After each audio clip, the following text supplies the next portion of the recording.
Hey guys, it's Missy Wolf, and I'm here with Joe Bonsall from the Oak Ridge Boys. How are you?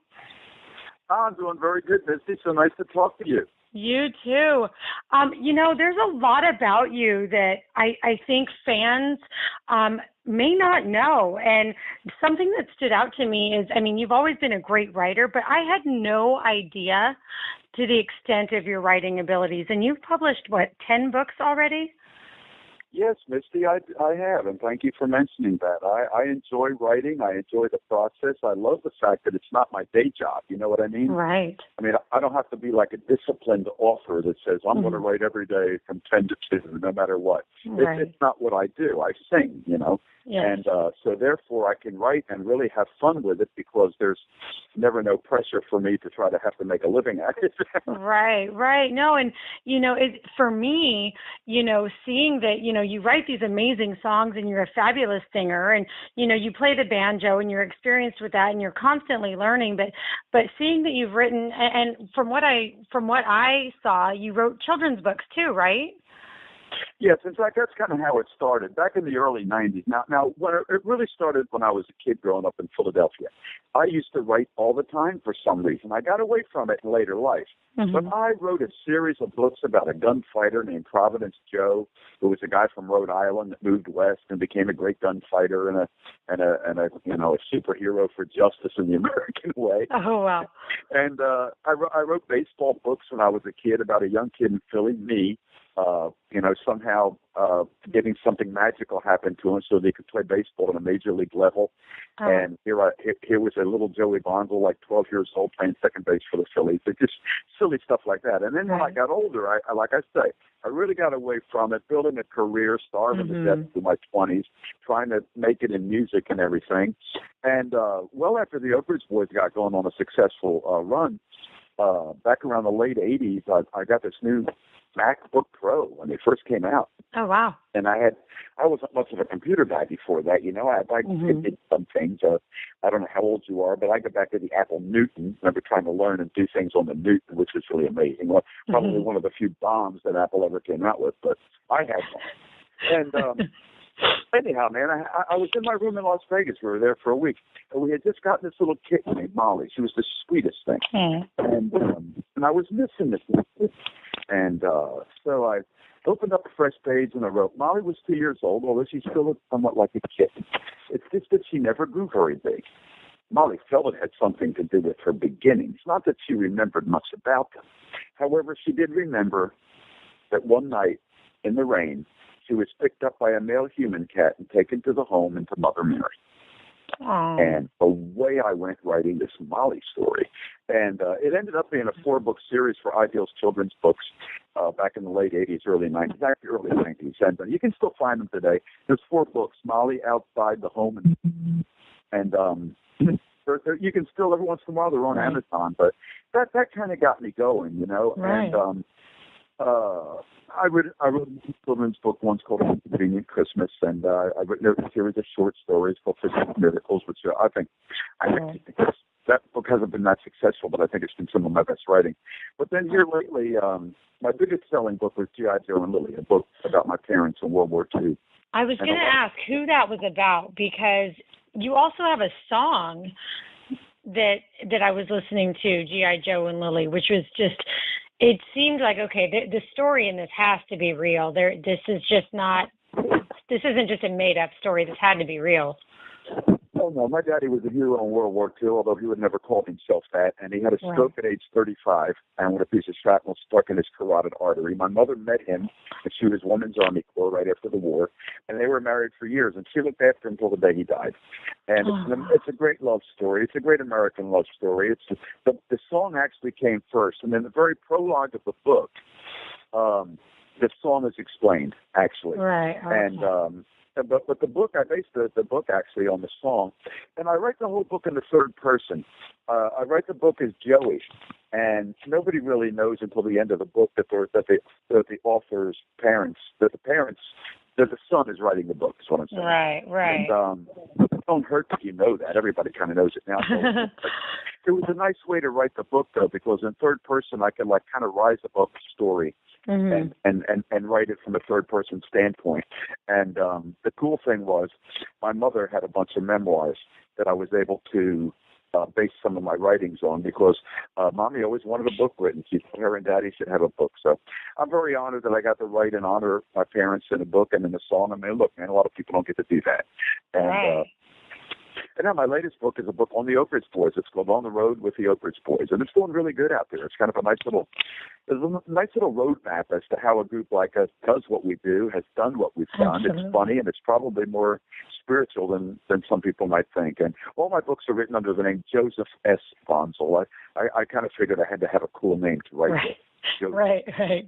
It kind of flows. Joseph S. Bonsall. It does. It really does. It's a very elegant name. I love it. It's great. Yeah, well, you know, I'm Joe most of the time. I'm Joey to a lot of my family. My mother always called me Joey. Some of the guys in the group call me Joey still. My wife calls me Joseph. And I said, hey, it's got that harsh tone to it. It means she's really mad at me. Joseph. And I would even still call me Joey when she was even mad at me. So. Oh yeah, for sure. And I know that you talk about your wife's cooking, and you praise her for her cooking, and I want to know, what's the best meal she's ever made for you? Well, I'll tell you, the woman is just a gourmet cook. Everything she cooks is great. I would say the best meal she's made lately was Chilean sea bass with a mango chutney. Oh wow, she is a gourmet cook. Oh, she is. And I mean, it's just excellent. She has always used to complain that she couldn't make chicken very well because she always overcooked her chicken. I never thought she did, but she just always down on herself. Well, she has learned how to overcome that. She makes some of the best chicken dishes I've ever had. She's just a really good cook. There's a lot of nights you go by in a row and not want to cook and not feel like cooking. Well, then we eat out or we order in or whatever. Right. But then, boy, on that day when she's in that kitchen early, I know, it's bonus time for me. Yeah, right. You're like, I'm scoring tonight. That's awesome. Oh my gosh. And you know what? I'm a food girl. I absolutely love food. And if it's really good food, it's just, I love it. And I was in Texas recently, and I went to Southern Junction, and they have this, I don't know if you've ever been there, but they have this thing where you go pick out your meat out of the refrigerator, and then you get to go to the seasoning table, and then you get to go grill it yourself. And it's just such a phenomenal experience. And, I love a good piece of cow. I really do. Let me also share a place with you in Texas. We just came back off a 10-day Texas trip, and we always make sure that we eat at Taste of Texas in Houston. Oh, okay. So we know the owners there very well. In fact, we ate there just a few weeks ago, and George and Barbara Bush even came over and joined us for dinner and had a nice private room. And oh my goodness gracious, their food is just unbelievable. And we have friends of friends who know those people and introduced us to them.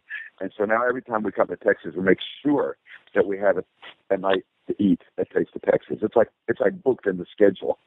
Oh wow! Well, you know what? I'm going to have to definitely go there because I have some more Texas trips that are planned. So I'm definitely going to have to check that one out way before I check out Whataburger, because everybody keeps telling me I have to go there too. Whataburger's okay, but boy, the Taste of Texas. I mean, you're going to find this to be one of the top 5 steakhouses in the world. Oh wow! All right. Well, I'm not exaggerating. I'm definitely putting that on my list because you know what? I love a good steak, and it's just it's kind of hard to find a really good one. I've been trying to fix my diet here lately. I'm getting a little bit older. Some of my blood work was not beautiful, so I'm trying to back up on my meat. And so what I do now, I mean, I'm not religious with it, but I'll back up and not eat any meat for a long time so that then I can hone in on that special night where I have the big steak. Definitely. Oh, that's great. I'm a carnivore, man. I can't. Me too. I just can't. I'm like a lion. I know. That's my way as well. And my daughter, she keeps coming home like, oh, I think I might want to be a vegetarian, or maybe I'll try vegan. And I'm just looking at her like, as long as I'm buying the groceries, I am buying cow. I don't care.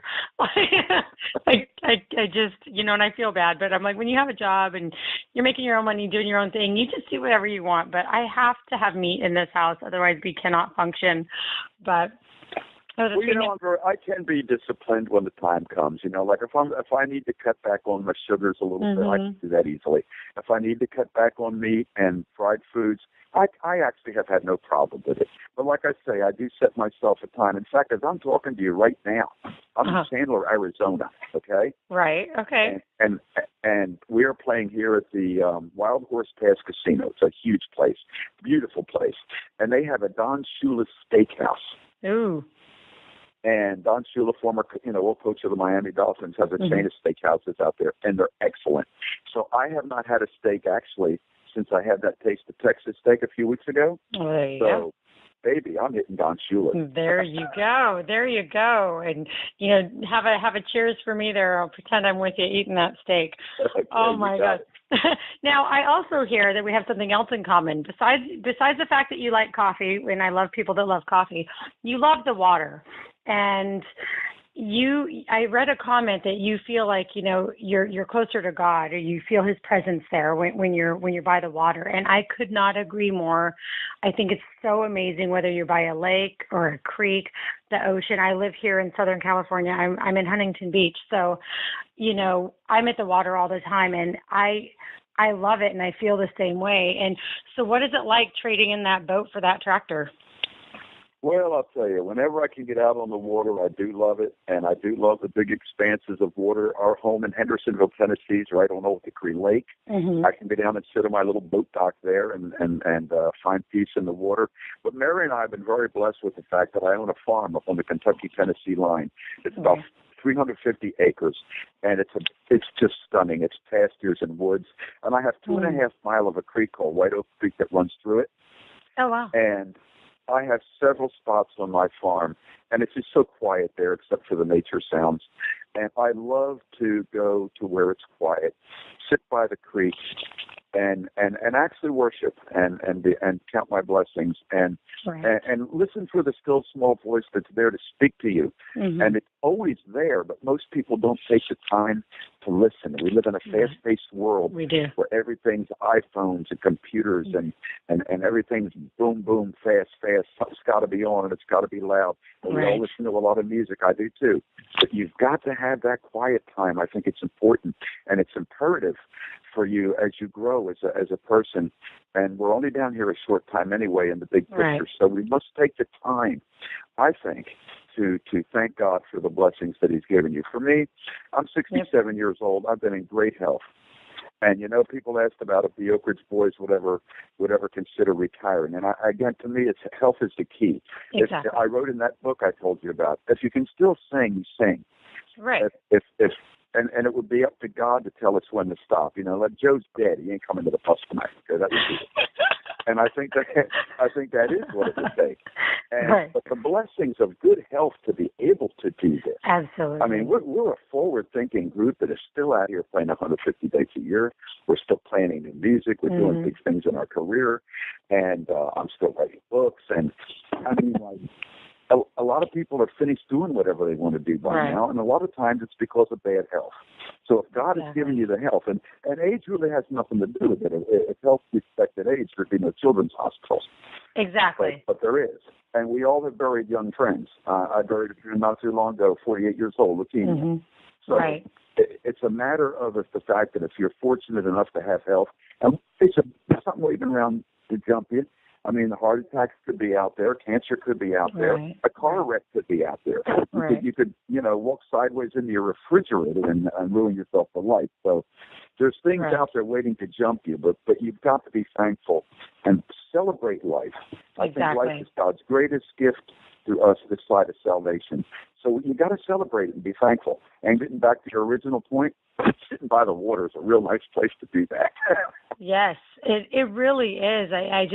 So when I read that, I was like, that's exactly how I feel when I'm there. And, and it makes you realize just how small you are in this world as well. There's just so much out there, so many things that are just bigger than you are. And it's just a really good place for me to, stop and think. And, it's just a great feeling. I love it. So when I read that, I was all excited. But you have a personality on you that immediately I was drawn to. I'm reading some of your stuff and I'm just like, this guy cracks me up.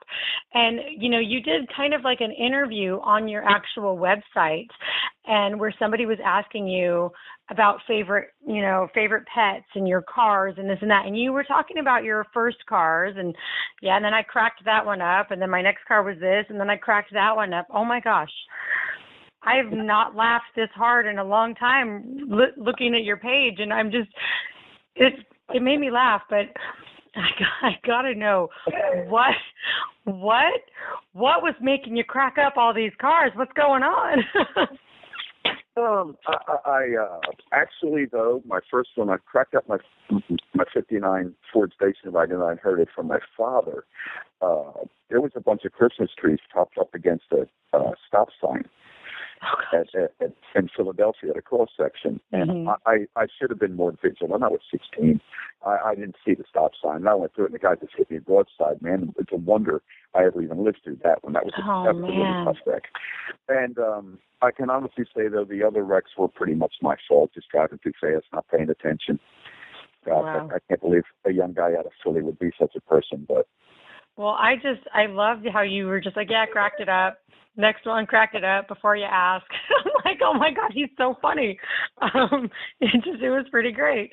Now, and it's pretty funny how you can make something funny out of cracking up all the cars. Well, it was just your take on it that I was like, oh, he is too much. Like, it was great, and I loved it. And I've been in it.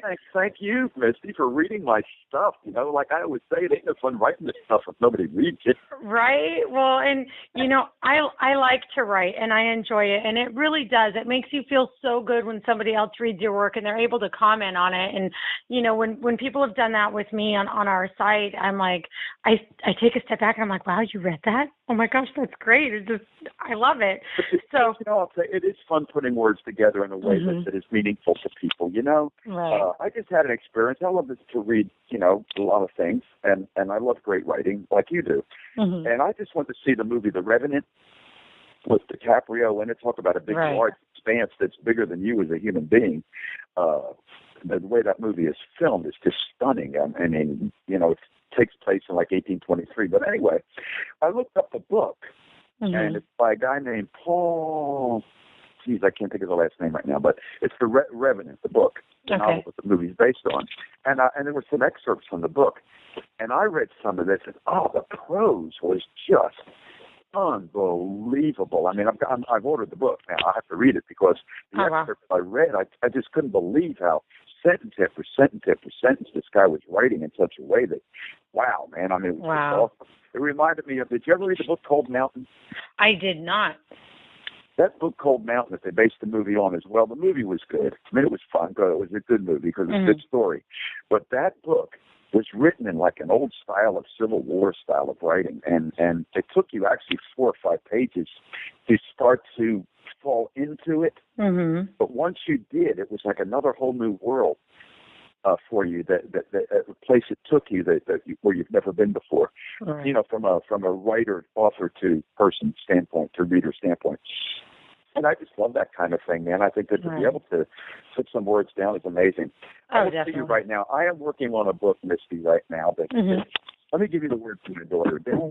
You've either flipped your lid, or this is going to be the biggest thing you've ever had. Now, I don't have a published it, so nobody's seen it yet. But it's about country. It's called The Country Music Cats. Okay. And it's a book about cats who sing country music. And they're all in Nashville, back in the alleyways, and they gather at a place, not the Bluebird Cafe, but the Litterbox Cafe. Oh wow, that's awesome. And I mean, you've got like Carrie Angora Wood singing something in the water bowl. I mean, it's crazy.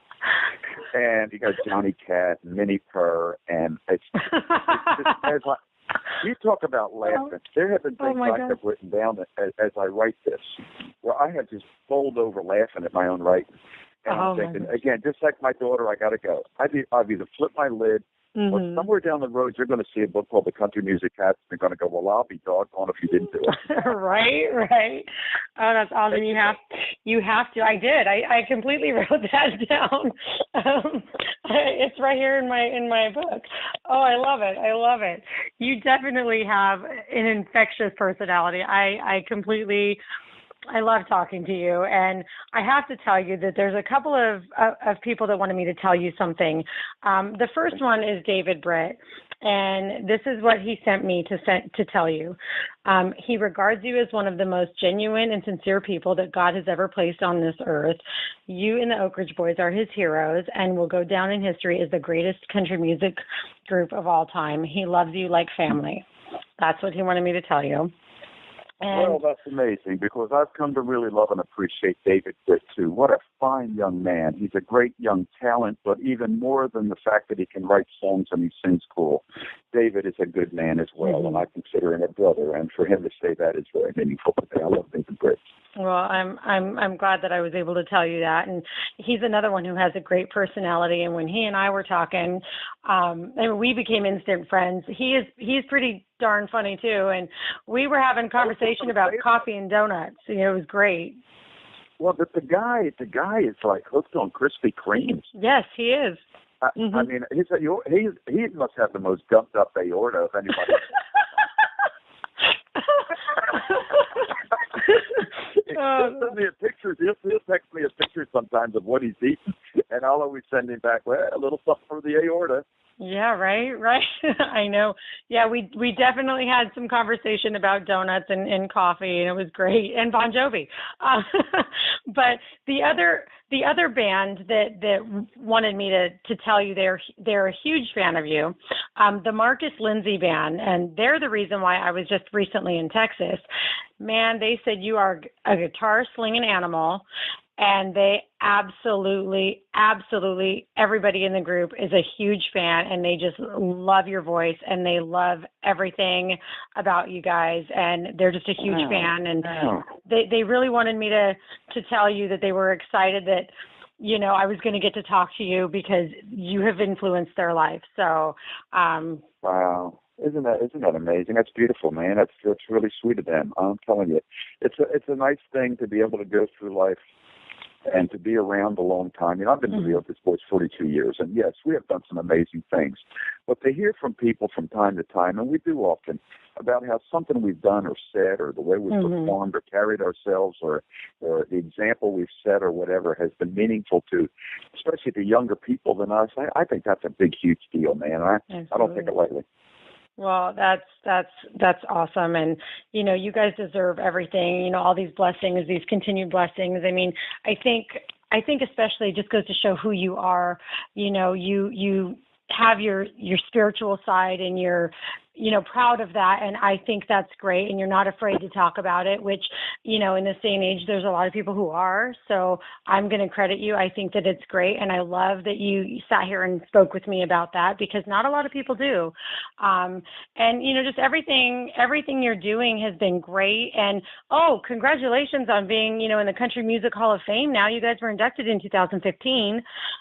That's huge. How was that for you guys?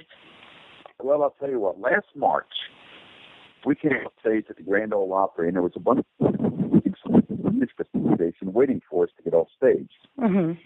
They asked us to come with them, please, and we get into the room, into the dressing room, just us and our manager, the four of us, our manager, and a couple, the president of the CMA, and maybe one other person, and he says, first of all, we want to thank you for participating in the Country Music Association Festival this year at CMA Fest in Nashville. We're proud to have you on the big stage, and thank you for taking part and for supporting it all these years. Well, man, CMA Fest is huge, and we're honored to be a part. Yes. We're looking forward to the show. And he says, and we're also here to tell you that you are the 2015 inductees into the Country Music Hall of Fame. Wow. I'll tell you what, now, we're a bunch of guys that all talk, and our mouths were on the floor. It was like, you have got to be kidding me. I got to admit, I hadn't thought much about the Hall of Fame for the last 3 years.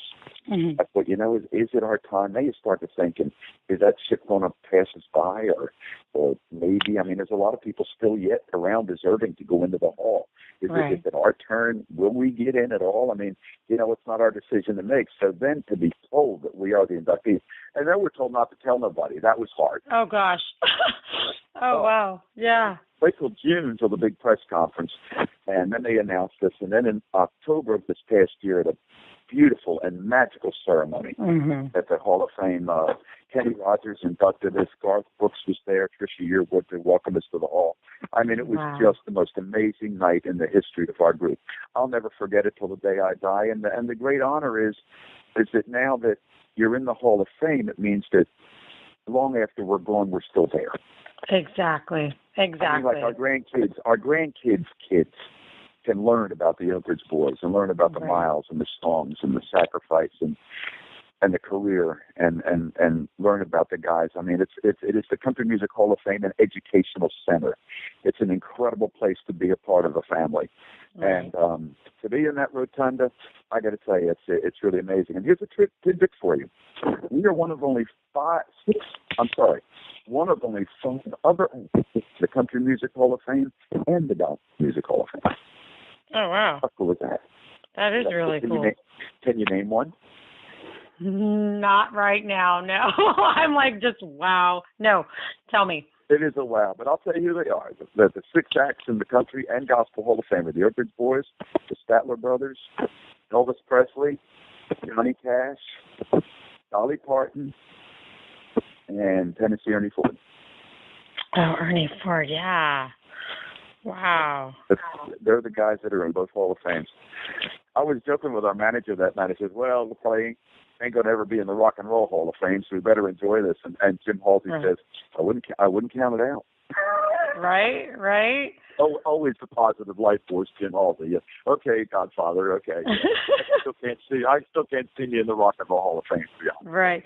Now, isn't Richard Sterban connected to Elvis in some way? Didn't he play with Elvis at some point? Yes.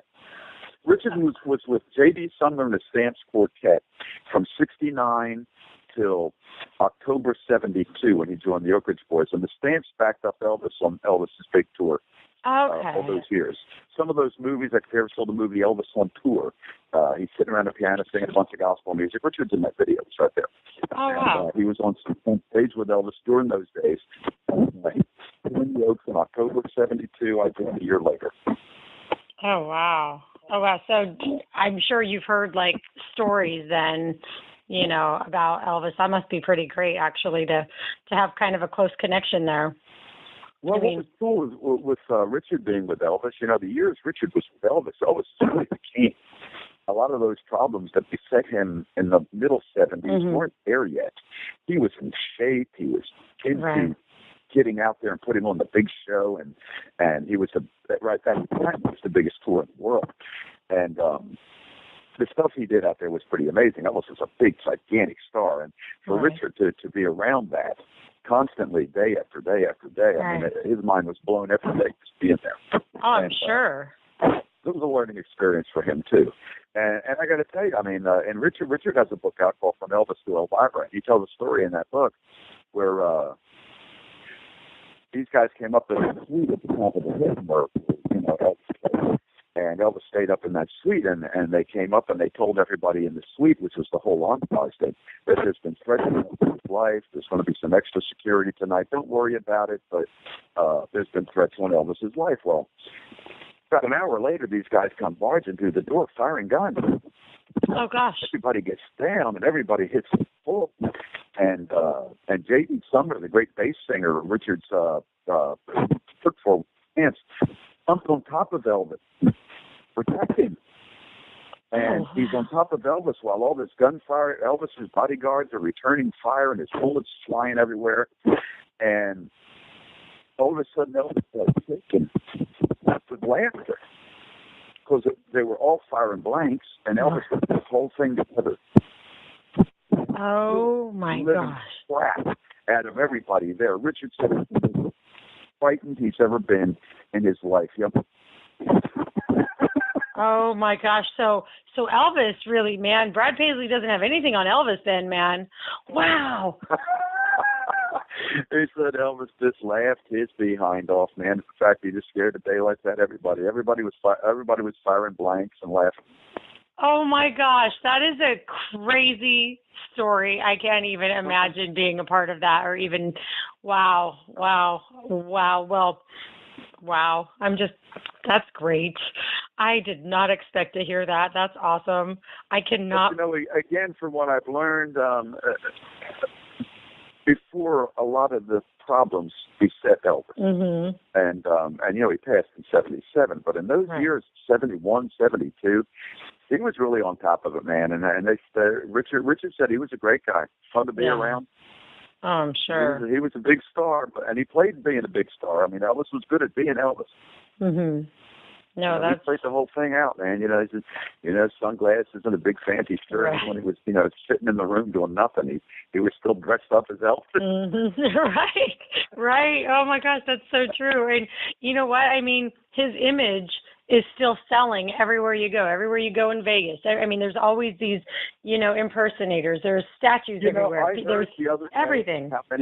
I heard the other day some amazing statistic, and I can't even name the statistic now. It's frightening how big a number it is of how many men in the world right now are making a living as an Elvis impersonator. It's extraordinary. I mean, again, I don't want to say the wrong figure, but believe me, you can probably Google it. It's crazy. We're going to have to do that. Wow. Isn't that crazy that being Elvis Presley? He's still generating so much revenue. Elvis, his name, his person, his image. It's just crazy to me. I don't know. It's the one artist I think that is just gone above anyone else. I mean, and it's not going to stop. The momentum, I don't think, will ever really slow down. People travel miles and miles and miles to go to Graceland, and they do. I mean, people are fascinated by his career. Hey, man, I loved the guy when I was a kid. I mean, when I was a kid, I wanted to be Elvis, man. Every kid wanted to be Elvis. I mean, my God, sing, look cool, get all the girls. Oh, definitely. Definitely. Every movie, Elvis had the big actresses, fawning all over him. I ran into the other night Barbara Eden. We were in Laughlin, Nevada, and General Chuck Yeager, our nation's greatest aviator, came to celebrate his 93rd birthday with the Oak Ridge Boys. Wow. And he does that every year. We're good friends, and he does that every year. He comes and celebrates with us. Thank God he's still here. Oh, yes, absolutely. And he brought Barbara Eden with him. And so it was kind of like the genie and the general. Yeah, that's awesome. And I was thinking, I look at Barbara Eden, and of course, she's a little older now and stuff. Right. We all are. But I kept thinking of Barbara Eden in Flaming Star with Elvis Presley. You remember how beautiful she was in that movie? Oh, boy. Well, she was just always beautiful anyways, but yeah, absolutely. She still is. She's still a beautiful woman and sweet as can be. Oh, my gosh. And her and the general go back because he was on I Dreamed of Jeannie 3 different times. Oh, that's funny. He was Colonel Chuck Yeager back then. And I love General Yeager. He tweeted the other day to the Oak Ridge Boys. He tweeted on Twitter, said, 64 years ago, I was breaking the sound barrier. What were you doing? Oh, that's awesome. That is that's awesome. Pretty cool for an old 93-year-old guy, ain't it? Right.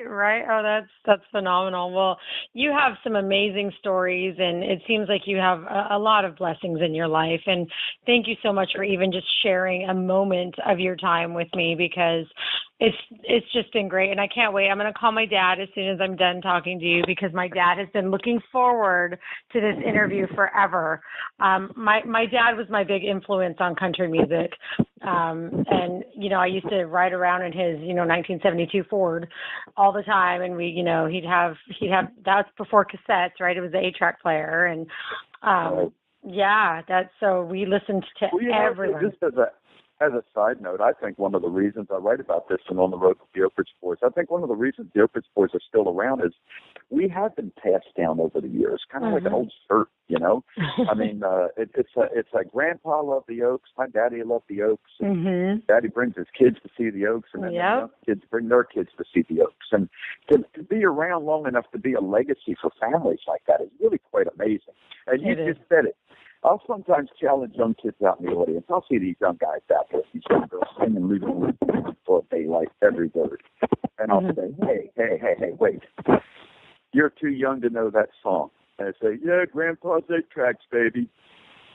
Yep. So, I mean, that's amazing to still be around and to be able to play at this level and still have it all going like it does, and to have all that kind of history behind that. People call us country music. I call us an American music group. So I sing with the American music group, the Oak Ridge Boys, because I think that's what we are. And I think we're America's group, man. Right. Absolutely. And, when anyone hears your name, they know who you are. You know what I mean? So everybody that I've spoken to, anyone, I say your guys' name, and right away they know you, and they know the song Elvira. And, so it's definitely, a great accomplishment that you guys are so well known. And I really do think you're right. It's America's group. It's not just, country music's group. So, definitely that's great. And man, just thank you so much. Very blessed with it, being with the Oak Ridge Boys, and having a great family like I do, and a great support system. And heck, man, I've even got great cats. I love that. But your first pet was a dog. It was not a cat, right? Yeah. Did you see that? Yeah. Yep, I read that. I had 2 dogs when I was a kid. I really did. I had a little puppy named Lucky, and then years later I worked for a veterinarian, and they had this old black Labrador, and I named him Taboo, and he was, the people abandoned him. He had broke his leg, and they brought him in to get his leg fixed. They never came back to get him. And I would go down there late at night, sit by his cage and talk to him, take him out on the runs. And me and him got to become close. And I asked my mother one day if I could bring him home. She said, well, yeah, bring him home. So so I always loved Taboo. Although I've turned into such a cat guy, and I've just got cats everywhere, my heart still would shed a tear for old Taboo. He was a good dog. He was a good dog. He was a good friend to a little boy.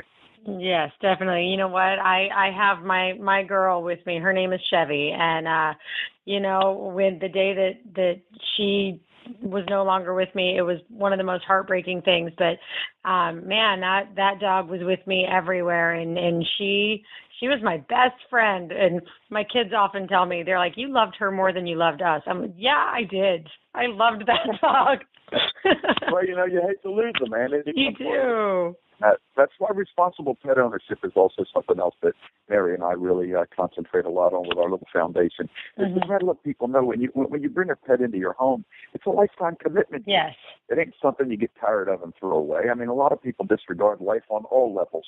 Right. In this day and age we live in. I think it's important to be committed to these things. These little pets, these little dogs, these cats, they become part of your family, man. And they you got to take care of them, and you do, and I know we sure do.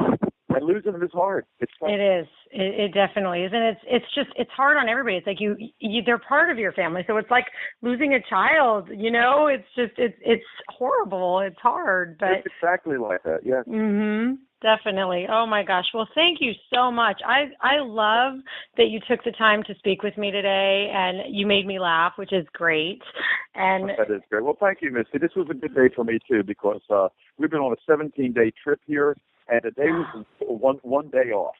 And wow. I'm in this Chandler, Arizona, Wild Horse Pass, beautiful place where there's beautiful casino tomorrow night, and we're flying home Sunday for a while.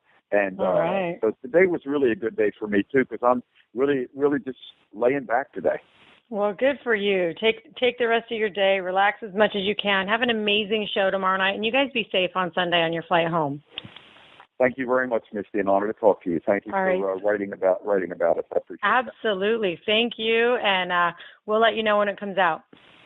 Thank you. Please do that. I will. All right. Have a good day. You too, Misty. Bye. Bye.